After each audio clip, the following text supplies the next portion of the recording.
Welcome to the First Things First podcast. And first things first, we need you to subscribe and leave comments letting us know what you think of the show. We're listening. I'm Nick Wright, joined by two of my favorite people, Jenna Wolfe, Cris Carter. Now, let's get the show started. And just like that, the holidays are here. Look at that. Yep, they Very waited festive. 7 days into Hanukkah, and they were like, woo, the holidays Happy are here. Hanukkah, Jenna Wolfe. Thank you very much, Nick Wright. Yep, first Happy things almost first, you know what we're Christmas. doing? Tell me. Oh, we're bringing Christmas back.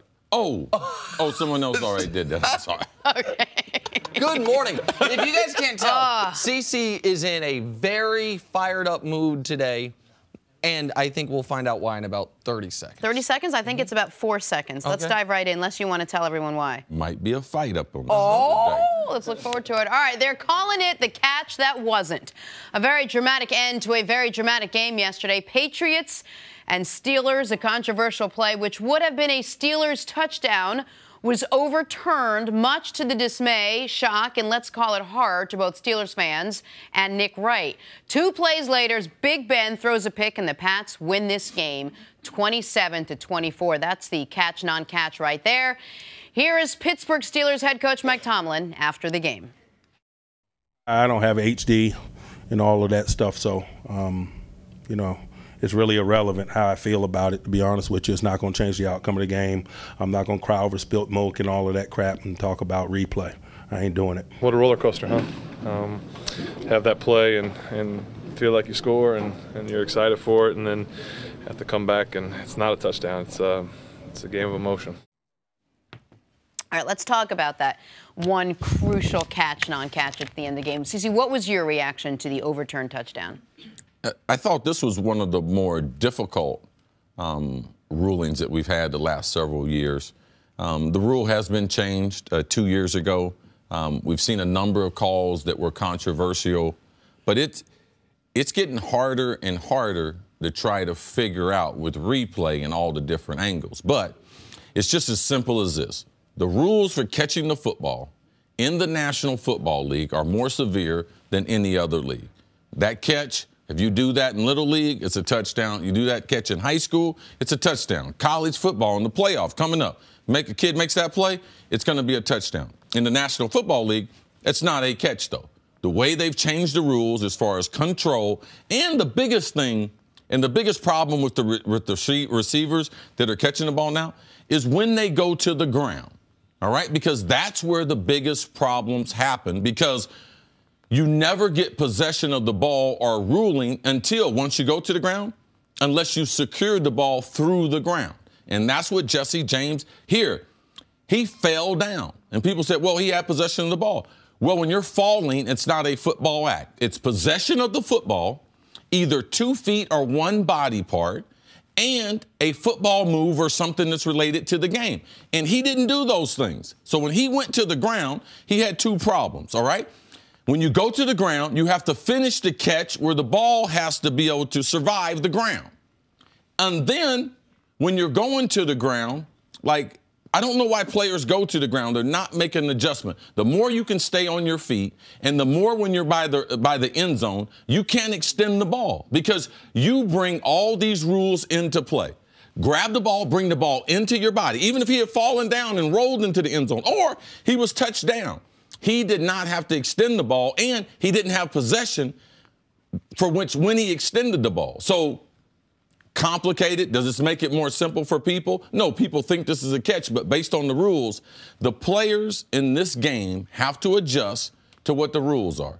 Calvin Johnson's, it looked like a catch. Dez Bryant, there's people argue, oh, that's a catch. But if you put all 3 of those in one, you come to the same conclusion that they didn't finish the catch just process. Hold on. Tell people what the rule is, because I think we talk about the rule and the rules changed and this and that. What is the actual rule when it comes to the actual rule, the catching of the ball is secure the ball, all right, 2 feet down in the field of play, or one body part. It can be a side of your leg. It can be an elbow, a part of your body. Your butt. Your left butt cheek. As happened in Carolina one of the Panthers. games. Yeah. So but once you go to the ground, the whole process is, can you hand the ball? I remember, because I'm on the committee that changed the rule, can you hand the ball to the referee? And Jesse James wouldn't have been able to hand the ball to the referee because when the ball hit the ground, his left hand came off the ball. CC, I have no doubt that you have the rule correct. You literally helped make the rule. I concede, I fold my hand on all of those points. That means he's going to argue everything else. You ready? The problem is the rule is wrong. If, to quote John Madden, a fumble's a fumble and that's a fumble. I don't need any replay. I don't need any review. Been playing pro football for 98 years. For 85 of those years, that's a touchdown. A touchdown's a touchdown, and that's a touchdown. Guess what? When did he have possession of the football?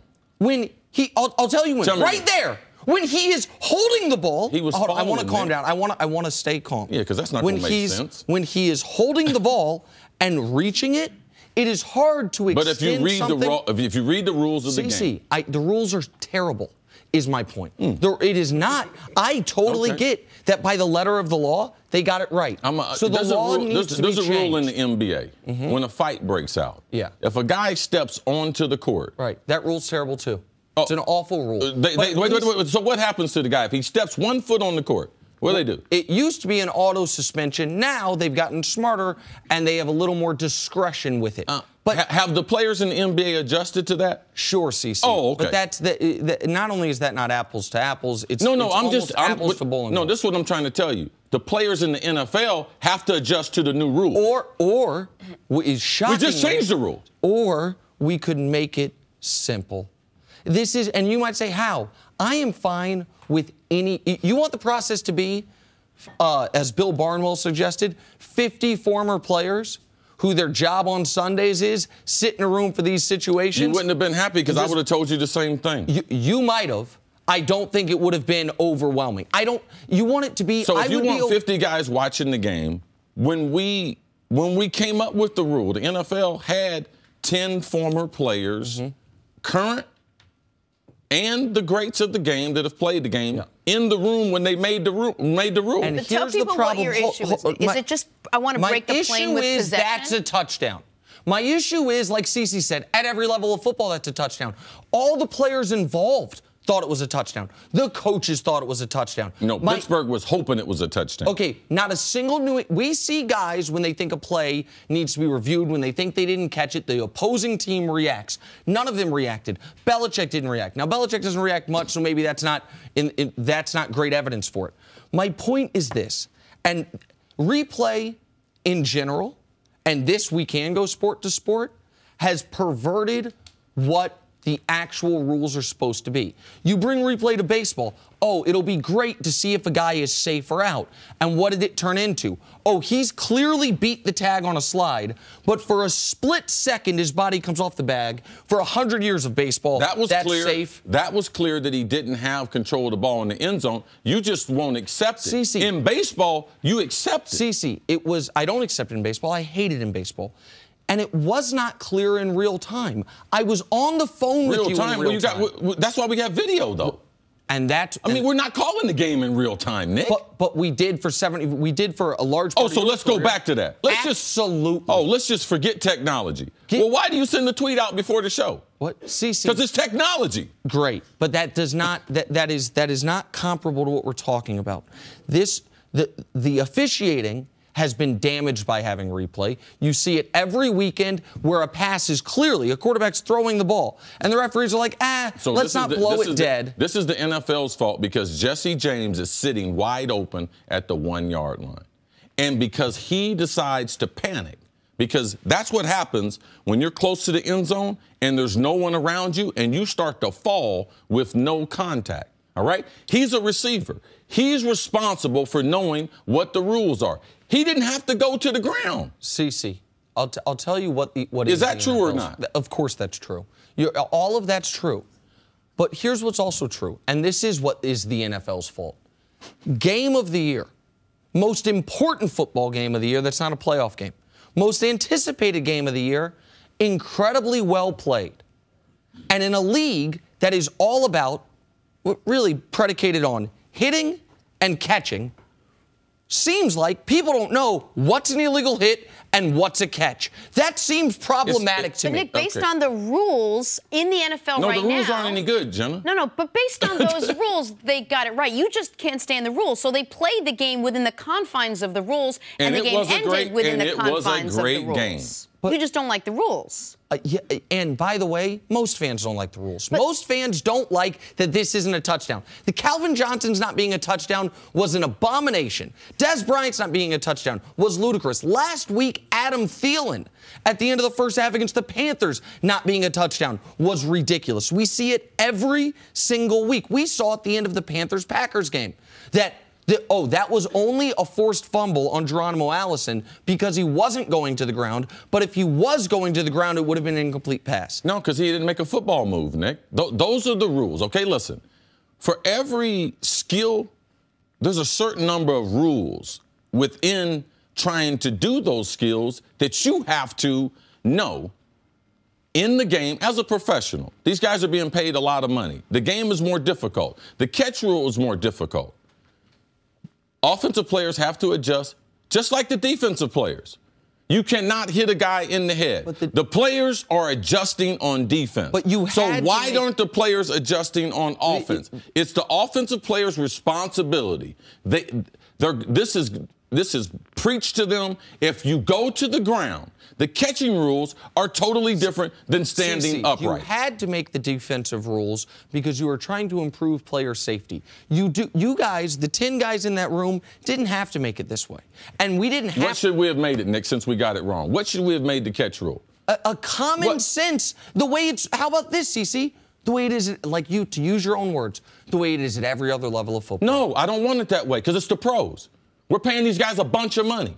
The rules should be different, just like they are defensively, just like they are for the quarterbacks, just like we don't have targeting. So to take the rules, you keep saying he didn't make a football move. He didn't. Why is reaching the ball to score a touchdown? If you have possession, Nick, he didn't have possession. But now it's like a chicken and the egg thing. He didn't have possession because of how the rule is written. The rule doesn't need to be written. He never had possession because he was falling. Falling down is not a football move. It's not something common to the game. That's exactly what happened. Right, the same thing that happened to Dez Bryant. Falling is not common to the game. It's not a football rule. So the whole catch process can't be evaluated until you get up from the ground and hand the ball to the referee with two hands. That will determine what a catch is. Jesse James, in trying to reach the ball out, when he hit the ball on the ground, his left hand came off of the ball. He never had possession based on what NFL rules are, and we were playing an NFL game. Hey, Steelers got a double dose of bad news yesterday. They lost the game, and they lost arguably their best weapon. Antonio Brown has a partially torn muscle in his calf. He's not expected to need surgery and will more than likely return for the playoffs, but he is gone for the next week or two. CC, how big a deal is this now for the Steelers? It's a huge deal for them. You could see they could have utilized him at the end of the game. Pittsburgh is a special offense, but they're only special when all of their players are healthy. I'm talking about all of them. I mean, even Eli Rodgers as your fifth receiver, he helps out. Juju Smith-Schuster, he helps out. But you need all of these players healthy, and they're not special when their best player is down in AB. I thought they were going to be in huge trouble in this football game once he went out. They were able to overcome it in large part. They almost won the game. CC, they have 2 more games, then they'll likely have a bye, and then so they won't play again for another 4 weekends. Mm-hmm. Will he be able to play by then? Yes. Now, I don't know the grade of the strain. I talked to his physical therapist last night. They don't know how severe it is. They'll know more today. But, yes, it is something you can play with. I tore my right one and my left one. I actually aggravated my right one playing basketball this weekend. Yeah. So, but I want to make this clear. The Steelers have been my Super Bowl pick all year. They can't win the Super Bowl without him. Now, with AB at 75%, I think they still can. But if he's out for any part of the playoffs. Right. Well, like your theory with Carson Wentz, if the guy's up for MVP and you lose him, then your team is garbage. You're finished. Not your team's garbage, but you can't win the Super Bowl anymore. You can't win the Super Bowl anymore. I never said the Eagles were garbage. Right. You can't win the Super Bowl if you lose an MVP. Sticking with the Steelers game, after the overturned touchdown, the Steelers still had a shot to beat the Patriots Sunday, but it all came crashing down when Ben Roethlisberger threw an interception in the final seconds of the game. It's a little controversial. We'll break it down, but first here's Big Ben explaining his decision. It wasn't a fake spike. I was yelling clock it because I felt like that was the thing to do, was clock it and get yourself one play. And it came from the sideline, don't clock it, don't clock it. Well, at that time, I'm already got everyone thinks it's clock, so you don't have time to try and get everyone lined up. So it's I tried to. Eli saw that he kind of ran a quick slant in there, and at that time you just got to try and make a play, and probably didn't make a good enough throw. To be real clear on that, is that Randy or Todd in your ear saying go for it instead of clock it? Yes. Which one? Todd.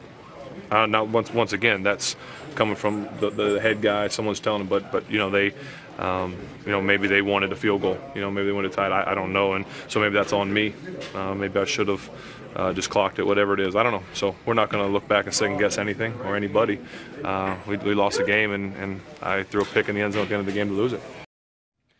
CC, you looked a little confused as to a couple of things he was saying there. Does Big Ben deserve the blame for the Steelers' loss yesterday?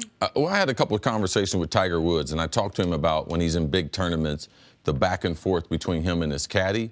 Like, ultimately, Tiger, who makes the decision? So I asked him as a reference, but I'm the one pulling the trigger. So I'm the one. So the ball goes in the water, the ball goes over the green. That's on me. It's my fault. Now, Ben said the coach was saying, don't clock it. All right? So he was telling him to actually run a play. Now, Ben had already told, because the team was on the move, he was already yelling, clock, clock, clock, clock. So this is the biggest problem.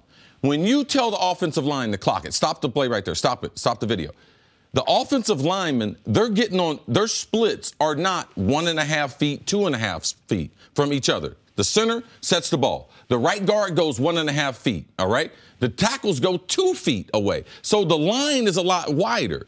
When you tell them to clock it, they line up foot to foot so no one shoots the gap. So once Ben told them, clock it, clock it, clock it, he couldn't bide time throwing the ball no clock it, right? Because there's nowhere to throw the football. So his only option and throwing to Eli Rodgers is a disaster. I'm not throwing to a 5'8" guy. They got him listed as 5'10". The dude is 5'8" with stacks on. Right. All right? Running a slant pattern. Eli Rodgers, he's in for Antonio Brown.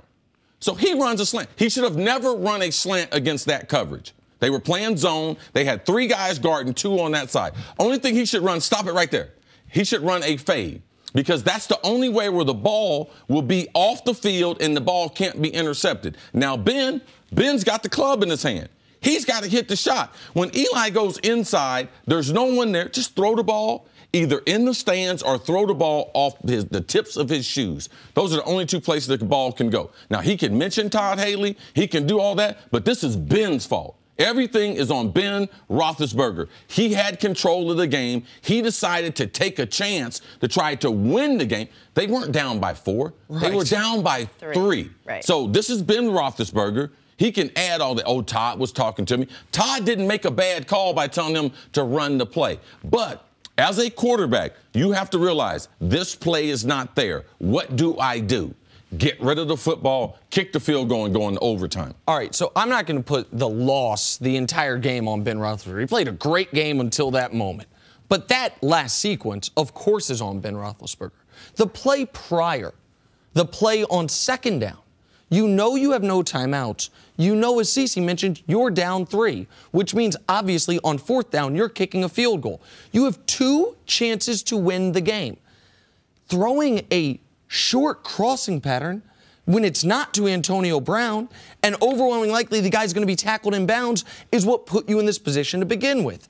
Secondarily, Ben says, I'm thinking we're going to clock it so we have 1 more shot. If you clocked it, you wouldn't have had 1 more shot. If you clock it, you're bringing the field goal unit out there. Yes. So what you're supposed to do in that spot, and I understand there's a lot going on, it's easier for me to say than Ben to execute, but a future Hall of Fame Super Bowl winning quarterback, you would expect to be able to execute it. They didn't have 6 seconds. They had time. Get to the line and run a real play. You can run. You can't run a real play when you're yelling clock. Agreed. My point is he shouldn't have been yelling clock it. That was in real time, Nick. He had to clock it. He had to clock it. Like, that was the best chance for them to get the game into overtime. All right? That is probably the most highest percentage to do is to clock it. Clock it on third down, kick it. It's definitely. All right? You don't have Antonio in the game. All right? So there's no advantage. You got one receiver over 6 foot. Throwing in the red zone. I totally agree. It's the best percentage. You can't run the ball because you got no timeouts. To get the ball into overtime. But because I don't have Antonio in the game, because Tom Brady's just carved up my defense twice in a row, I want 2 shots into the end zone. How are you going to get 2 shots? Well, the second down play is the one I'm talking about. The play there that wasn't a pass to the end zone. And then on third down, but fine. Even if you have to do the fake spike, call clock it, and then what it is, the thing that you didn't mention there, that Ben is relying on the receiver, right? Running to the outside, running the fade. And when he doesn't run that fade, he just has to throw it off the goalpost, right? He's got to throw it off the upright. Like, because, as CC mentioned, you're not down 4. Like, because... That's Eli Rodgers, though. Unless he's wide open, everyone trips, I'm not throwing him the football. Right. Oh, because you're saying because you know who you're throwing. Because he's nobody. Because he's Eli Rodgers. And so it was and I didn't understand his necessity to explain to the media. He was trying to protect himself like he always does.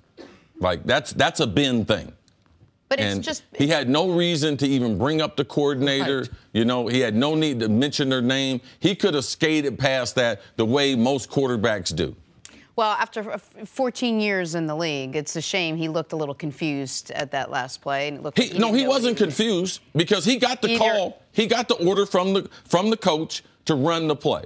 Now, what he did after that was not confusing. He tried to win the game, and that's what caused them to lose the game.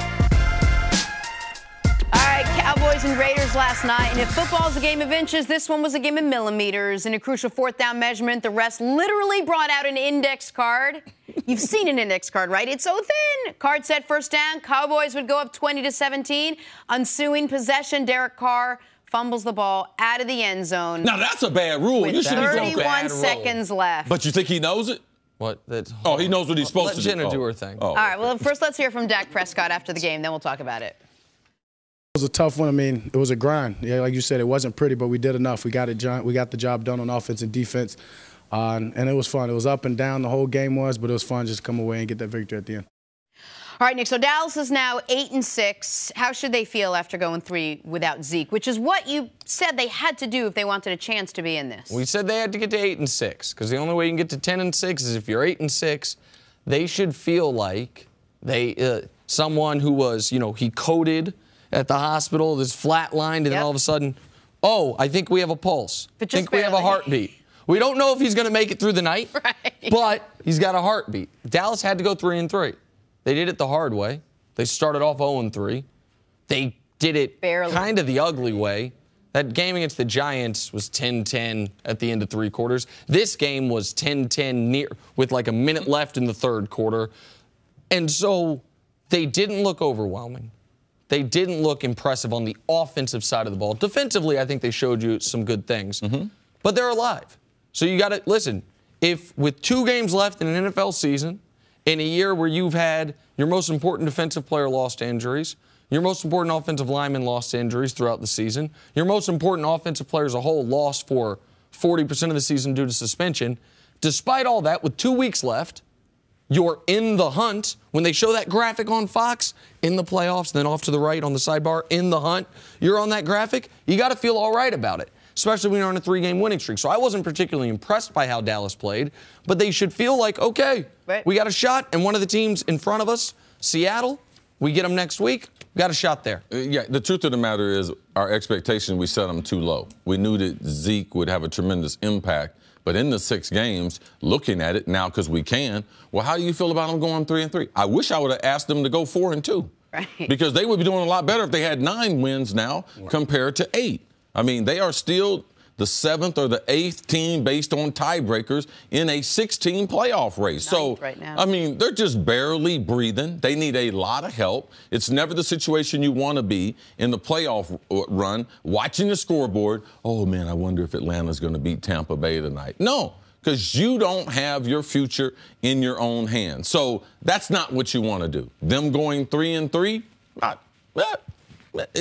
they got a chance. But if this Dallas Cowboy team doesn't make the playoff, it's going to be a disappointing season. So it don't matter how I feel now. It's matter how I feel in 2 weeks after the season, because they're too talented of a team to miss the playoff. So to me, that is the story. I wish they had one more win right now. Right. Particularly if that one more win had come against Atlanta, a team that they are fighting for with the tiebreaker that likely tonight goes to 9-5. You said something I think is interesting there, CC. You said they're too talented of a team. Without Zeke, are they that talented? Yeah, they should be. Now, you've seen 6 games, so now you're like, I don't know how talented they are. Well, they don't have a bunch of team speed. All right, when they lose Sean Lee on being a middle linebacker, also David Irvin has been hurt, but all these other teams are hurt, have players hurt too. Let's just talk about the offensive side of the ball, though. Forget the defensive side, because I think the defense played pretty well during this. No, we found out that receivers aren't explosive. That's the reason why they went 3-3. Did we also find out something about Dak? No, you found out something. I didn't find out. Let's go full disclosure. Hold on, full disclosure. I definitely found out a lot. But I don't think you expected Dak to be this bad. We had a question 5 weeks ago. Who would you prefer, Carson Wentz or Dak Prescott? You looked at me like I was like, man, this ain't even close. Like, this is not even close. And that all could be true. And I told you, because you can't depend on Dak to throw the ball 40 times. He is not that type of quarterback. Now, I didn't need to see 6 games. You got your 6 games. CC, but this is my point. You mentioned you can't rely on Dak to throw 40 times. You knew that going in, and you were right. But did you know you can't rely on Dak to throw 30? Yes, but I didn't want to break your heart. Okay, all right, fair enough. Yes. Because let's just tell America what... I told you the most valuable player for the Cowboys is Ezekiel Elliott. Right, but that all could have been true without this also being true. No, Nick. When I said it, hold on, it was true. That's great. But the point that I'm saying is all of that can be true, does not necessarily make this true. That Dak without Zeke is a bad quarterback. That's what we found out. Dak without Zeke, 5 touchdowns. I think it's also his weapons. So I wouldn't say Dak is a bad quarterback without Zeke. Well, Dak is a bad quarterback. Dez is a bad wide receiver. I mean, Witten is old. It's a really shaky offense. I mean, where are they going to make plays without Zeke in there? So the lack of plays, maybe the lack of big plays, lack of touchdowns, we can put on the supporting cast. How careless he was with the ball during this stretch. This was another multi-turnover game for him last night. Well, when guys don't get open, Nick, you got to force the ball. Just like Aaron Rodgers yesterday. When guys don't have separation, you have to throw the ball in tighter spots than you're comfortable. That has to do with the separation and the ability of your wide receivers. I just want to tell the audience, just so they know what I'm talking about. In the games without Zeke, I mean, a 76 quarterback rating, 5 touchdowns, 10 turnovers. Like, even if I was like, you know what, CC, you're right, he is what he is, I don't think anyone saw that big departure of taking care of the football. At least I didn't see that coming at all. All right, and when you say Dallas needs help, tell me if I have this right. Dallas has to win out. Detroit needs to lose once. The Falcons, Panthers, or Saints need to lose twice. And if all that happens, then Dallas can make it to the playoffs. So they need some help. They need help them a lot of help. if Atlanta loses tonight. Help them a lot. But you're right. They're not in the driver's seat. It's not a good position. So who better to talk to than Fox NFL rules expert Mike Pereira? And let's start, Mike, with a very simple one. First of all, thanks so much for being with us. The question everyone's asking this morning, were the refs right to overturn the Steelers' touchdown? The instant replay officials were right in New York to make this decision. They've been under a lot of controversy this year, turning over plays that shouldn't be overturned. But in this one, they were 100% right, because as I have my friend who's there in New York, who was on the catch committee, if you are going to the ground, forget about football move, lunge, reach. That's all out the window. Going to the ground trumps any of those. So you have to hold on to the ball when you hit the ground. You have to survive the ground. The ball touched the ground. It came loose. It's an incomplete pass, and we knew it when we saw the first replay here in Los Angeles yesterday. Mike, I'm not trying to date you here, but what year did you enter the NFL as an employee? Gee, my gosh, that is your date. Give me an approximation. 1996 was my first year actually on the field in the NFL. In 96, was that a touchdown? In 96, this was still an incomplete pass. This actually changed. Well, it was in 96. It was a touchdown. Yes. Changed with Bert Emanuel. Yep. Changed with Bert Emanuel in 99, I Mm-hmm. believe it was. So the Tampa Bay playoff game, they changed Correct. it. Right. But so all of NFL history, prior to Bert Emanuel, this was a touchdown. My question. See, back here was the issue. Here was the issue back before Bert Emanuel. You know, players were making great plays, but the ball was touching the ground. Yes. And so, you know, you didn't want to take away a play just because a ball touched the ground, but a player maintained control. So it was after Bert Emanuel, the committee got together and said, how do we change this? The competition committee. And that's when they went to, okay, it's okay if the ball hits the ground as long as the receiver maintained control. So here's my question, because this is a game that more than any time in history relies on passing and catching. And there seems to be legitimate confusion amongst fans, not amongst Cris, not amongst you, amongst fans. Is this touchdown going to count? Calvin Johnson, Des Bryant, I'd bring up Adam Thielen at the end of the first half in the Vikings game last week. Those in real time look like touchdowns, so the players on the field look like touchdowns. Why do we need this extra standard? Why can't the standard be for a guy catching the ball the same as a running back? Which is, he clearly has the ball, his knee's on the ground, he breaks the plane. If he's a running back, the world ends right there. Why can't that be the wide receiver standard? Because here's my problem with that, and I know that's one of the most asked questions that you get. A runner reaches and the ball breaks the plane, it's dead immediately at that point. But a receiver trying to complete the catch is not a runner. You can only become a runner when you have completed the process of the catch. And that's how you differentiate between the two. And, you know, I get this whole notion, and it's tough because when you look at a play, common sense makes you think that it's a touchdown, but you get involved with replay, and then replay actually overturns the call. But where the committee got hung up on this is that if you are going to say, okay, when you're going to the ground, if you have time to perform a football move or a knee touches the ground first, then it becomes a catch. Where the committee got into an issue is how much of a football move? A little bit of a Des Bryant extension? Is that a football move? Is that a reach? You know, the committee always tries to make things black and white and tries to take the gray out of it. And it's confusing, Nick. There's no question about that because there's a difference between an upright receiver who's on his feet, on balance. Then you have control, 2 feet, and the element of time. But the committee and the offices in New York, we all felt like that if you were going to the ground, you cannot use the ground to help you complete the process of the catch. And that's why it trumps all of those elements of the receiver upright. Element of time, control, 2 feet. Does not apply. So, Mike, what you're actually telling us, there's 2 sets of rules for catching the football in the end zone. I mean, catching the football in general. There's one catching the ball upright, and there's one where you're falling, right?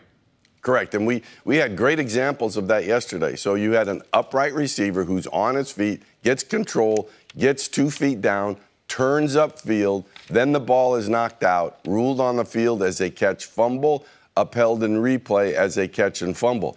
But going to the ground, and this is what's so hard to convince people, is all of those elements of time, football move, all those things you hear talked about, does not apply. And if you look at the play last night, the big controversial play, the one thing is, if you look at it at full speed, live shot, he's going directly to the ground. You can see it there. He is going directly to the ground. He's never on balance upright.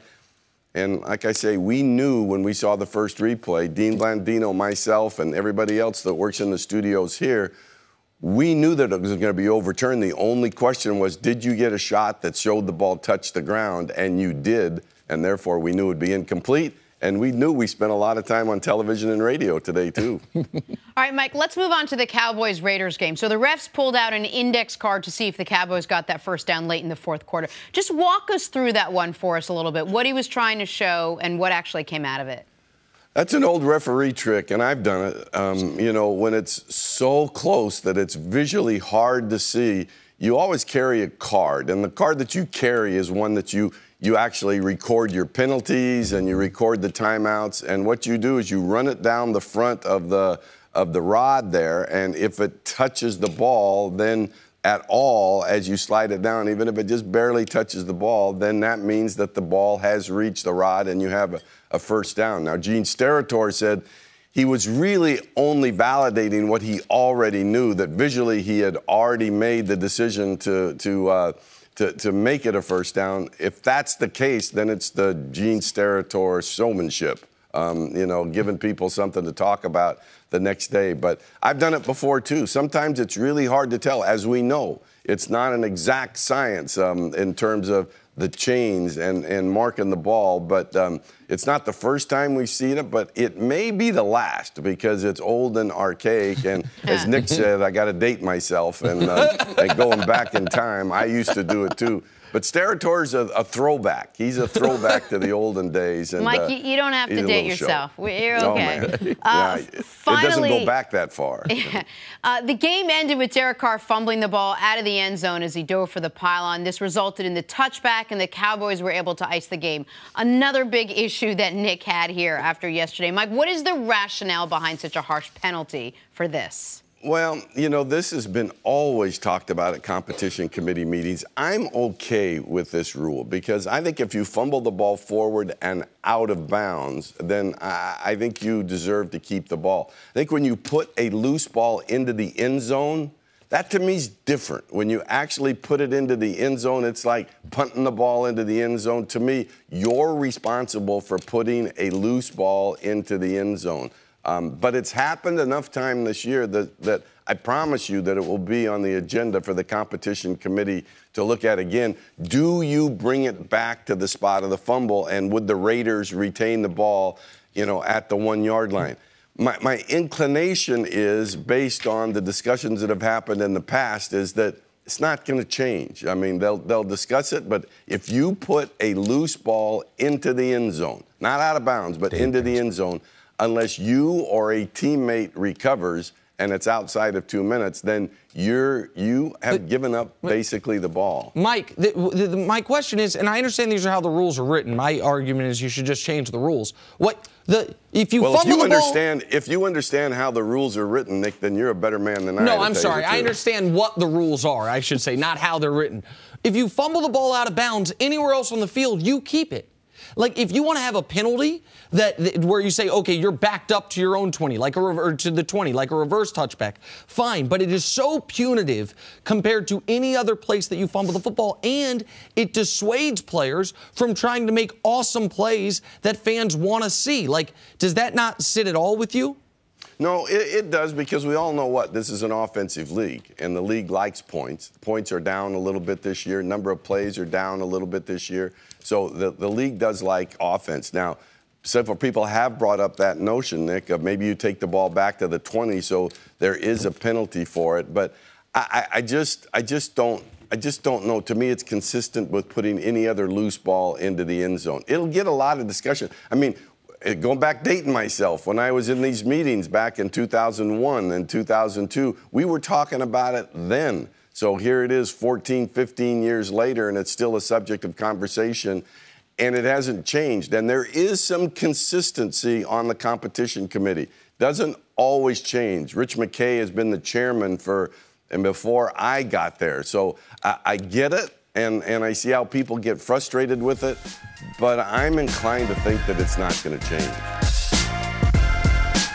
So let's move on to another game. The long-awaited Aaron Rodgers return didn't go exactly as planned, unless, of course, you're a Panthers fan. Then it went great. Rodgers had 3 touchdowns, but 3 interceptions. Last time he threw 3 picks, 2009. Much better day for Cam Newton, 242 yards, 4 touchdowns. So the Panthers go to 10-4. Packers all but eliminated from the playoffs at 7-7. Here's Aaron Rodgers after the game. I felt good all week in practice. Just missed some throws. I'm just obviously hold myself to a high standard, and this comes in well below those standards. All right, CC, was this more about rust for Aaron Rodgers, or was this a statement about how good this Panthers defense is? Well, if you look at all the interceptions Aaron Rodgers threw, one of them he had a little pressure in his face, but all three of them were underthrown.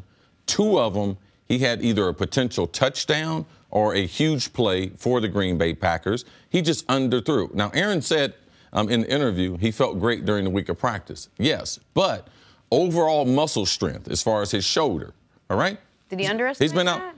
He didn't underestimate it, but you can't do the same weight training when you got 12 screws and 2 plates in your shoulder. So, yes, you can rehab, but how much strength training was he able to do to be able to play in an NFL game? And that's what I didn't see. He didn't have the velocity on those long throws, which to me are a case of the injury and not being able to be at full strength. It's not an excuse. On those 2 long throws, he was not rushed. He typically would overthrow that compared to underthrow it. The other one, he had a guy in his face. He was trying to make a play. The third interception, which I can understand. But no, this is rust, not being able to play, and also arm strength, which we know he has potentially either the strongest or definitely the most strongest and accurate arm that we've seen. I want to give the Carolina Panthers an enormous amount of credit here. They blitzed Aaron Rodgers in this game more than any team's ever blitzed him. He faced blitz 31 times, as a career high. Yeah, I wouldn't give him credit for those interceptions, though, because based on the replay, they didn't force them. Okay, well, here's what I know, is that the Panthers, they blitzed Rodgers more than he's ever been blitzed in his career, and he threw more interceptions against the blitz than he's thrown against the blitz in the last 30 games. They knew going into the game, the last time he came off the broken collarbone, he had a multiple turnover game. That's what we talked about on Friday. That he still threw 2 touchdowns in that game. This one he threw 3. He still made big plays, but he was more careless with, I don't know if careless is the right word, he was less precise with the football than you're used to seeing from regular Aaron Rodgers. Like, I didn't look at those as totally unforced errors. I looked at the Panthers defense as having something to do with at least 2 of those. Well, when you watch the video, they only had something to do. Guy flashed on the last one, the one he threw sidearm. The other 2, he underthrew the guys that were wide open. Oh, okay. Well, and there was no defender in front of Aaron Rodgers when he was throwing the football. Okay. Well, we're going to talk about this more later in the show. I thought listen, we try to give credit where it's due. I thought the Panthers were great in this game, and I thought they took advantage of a game that they had to win. And it's unfortunate for football fans because now the Packers are not going to be a playoff team, and that's a fun team to watch. And the other thing we're going to talk about is whether we think Aaron Rodgers should continue to play once the Packer team is mathematically eliminated. The other side of this game, let's check out a moment from Cam Newton. The microphones caught Cam having an exchange with Clay Matthews before his first touchdown pass. Pay close attention here. The yellow text is what Clay Matthews is yelling. The white text is Cam. Take a look. It's that wheel route. It's that wheel route. Watch your field, man. That's cool. Watch this. Ready. Ready.